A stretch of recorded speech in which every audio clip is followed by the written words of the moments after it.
Papež Frančišek je potem, ko je v preteklih sredah spregovoril o vlogi očeta in matere v družini, tokrat katehezo posvetil otrokom. Poudaril je, da obstaja tesna vez med upanjem naroda, skladnostjo med generacijami. Dodal pa je še, da so otroci veselje družine in družbe.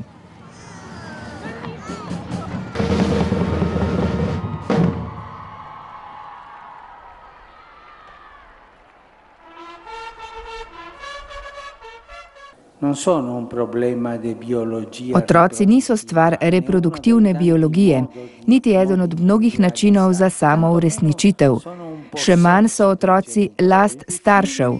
Otroci so dar, darilo, je bil jasen papež Frančišek. Vsak otrok je po njegovih besedah enkraten in neponovljiv, starši pa ga imajo radi preprosto zato, ker je to njihov otrok in ne zato, ker je lep ali dober. Izkušnja sinovstva in hčerinstva nam po papeževih besedah odpira razsežnost zastonske ljubezni. Starša imata otroka rada še preden se rodi, še preden lahko kaj naredi, da bi si to ljubezen zaslužil. Najgloblji vir tega velikega čudeža ljubezni je po papeževih besedah božja ljubezen.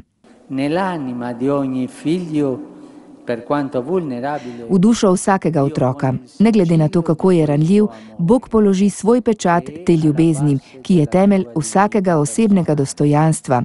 Dostojanstva, ki ga nihče ali ničesar ne more uničiti. Sicer pa je papež v katehezi spregovoril tudi o 4. božji zapovedi, ki nas vabi k spoštovanju staršev. Družba, v kateri otroci ne spoštujejo staršev, je družba brez spoštovanja. Njeni otroci pa so prazni in pohlepni.